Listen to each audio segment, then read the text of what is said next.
I want you to meet my friend Natalie. She's a working mom of 4, 3 of whom are triplets. You know, I like to say that every pile has a past, and she usually has a triple dose of all the piles. What's going on with these books? Tell me. I'm doing a book drive. This supports our Right local now, NICU, her so we piles are donate all extra these books big. to the NICU so that She every is doing a family book that drive comes to give to through parents at the in NICU where her babies 2026 were will get a born book. at It's a 30 children's weeks. book. How many are you getting a day? Between 350 and 400 a day. That is amazing. It's amazing. So tell me what's But that's not what we're here to work on together. Welcome to her kids' playroom. My oldest daughter's nursery. Okay. And that was her closet. It also held some of her toys before we had triplets. Then when the triplets came along, she moved upstairs. This turned into a playroom. And I essentially am using this closet for all in-season clothes for the triplets. When the kids were younger, I did toy rotating. I did toy rotating, so I would store toys that were out of rotation in there. And since then, it's just turned into a landing spot for anything I'm trying to get out of view.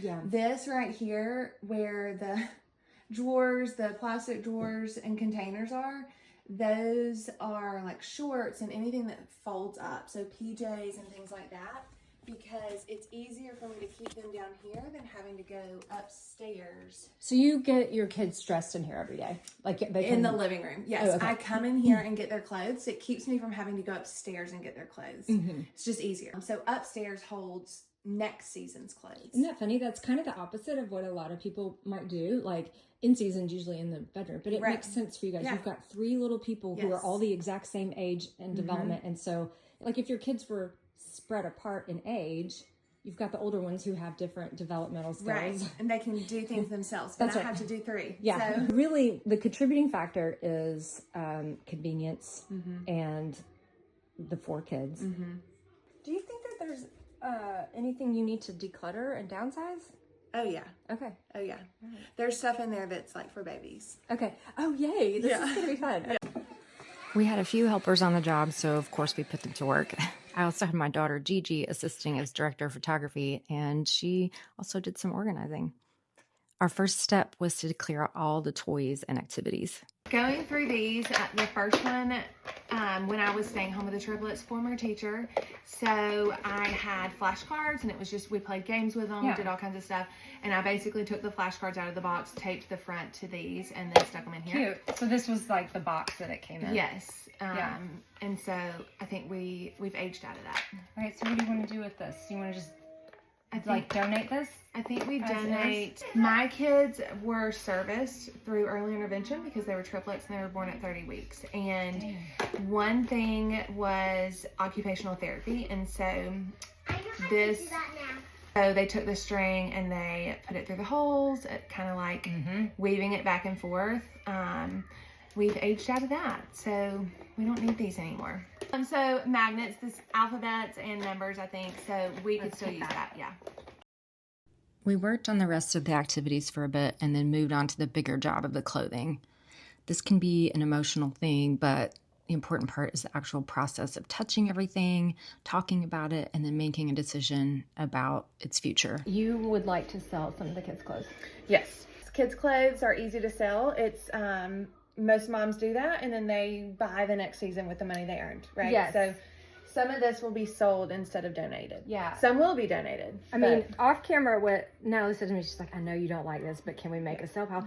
And the reason I don't like it for most jobs is most people, it's not about like what they already actually do. You already do this, but like a lot of people are just trying to recoup the cost. I call it I didn't coin this term, but it's called the sunk cost fallacy, where they're like, I spent a lot on this rug. I want to, get some money back, but they're not really taking into consideration their time and effort. And if it's not in your regular pattern of life, it's just, I think it's just too hard to do. The other thing is when people are like excavating tremendous amounts of stuff and you aren't, that's not your house isn't like super cluttered. For most people who do have a lot of clutter, it's just too much. It's too many homeworks. I'm like, no, if you're wanting to maintain your organization later by selling things, do it. But like, I don't like a lot of tasks after this, while it's passing. Holy moly, is that where the flies go to die?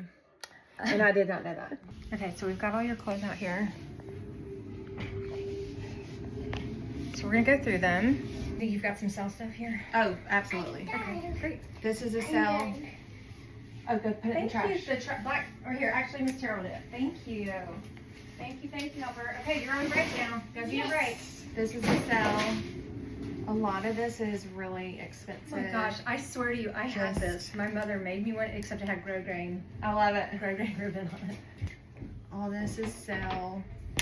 Yay. I feel like moms of multiples really enjoy dressing their kids. They do, yeah. Do you think that's like Yes. a trend? It's a thing. It's a thing. I'm sure you guys make kind of a scene anywhere you are. Yeah. So like, And when they're matching, it's even more so. yeah, it's cute. Made these first day of school dresses this year. They still fit. Sure. Those will fit for a couple years.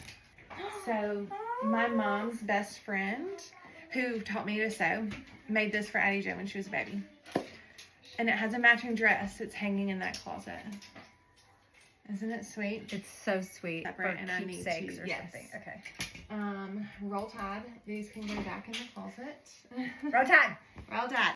I smocked and made this dress No. years ago. This print, I feel like I have this print in something. It's so vintage When I- looking. Yes, it's so sweet. Classic. You made So- this one? Mm-hmm. Smocked it.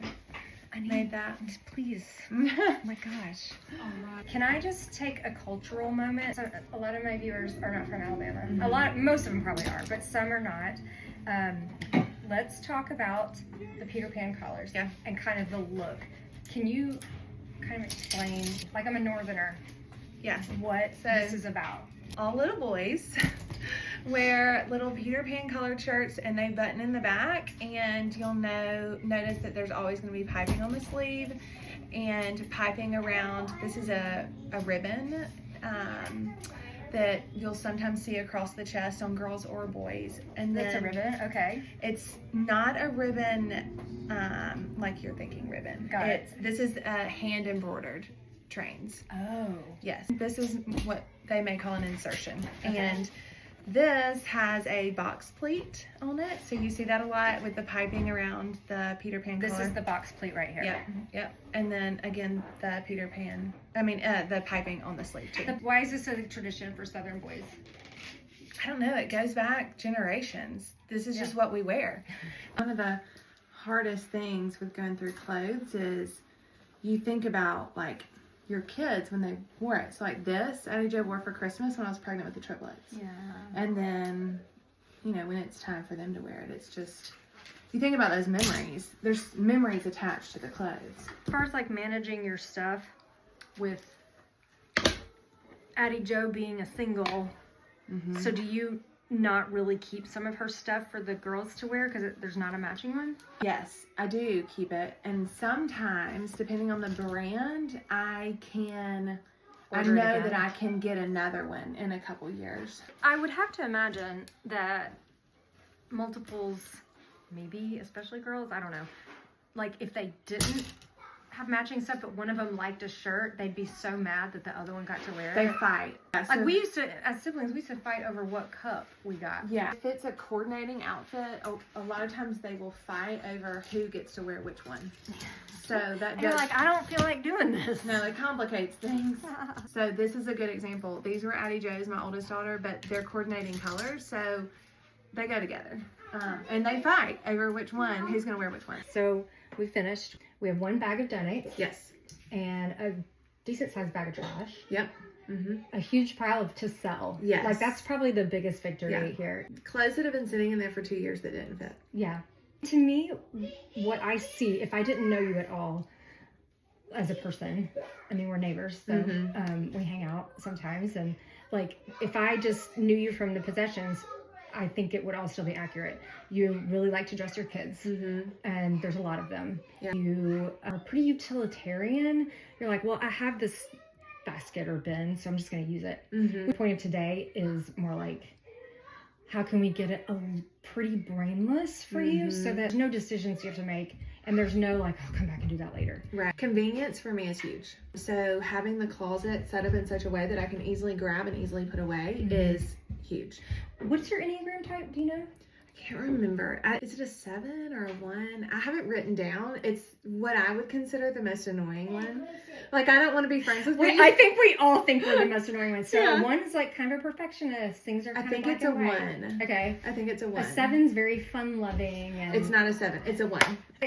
I think that sometimes with ones, people who have perfectionistic tendencies, it serves them well in a lot of ways, but also when they can't have things the way they want, like, just forget it. That's exactly me. Yeah. I should note for anybody watching is that this is a temporary situation. Mm-hmm. The ultimate goal is that eventually the kids are old enough that they are able to pull their own clothes and manage that a little bit more. Mm-hmm. Right now, I have to do that, and I need it to be in a space where it's easy for me to do that. Efficiency. Yes.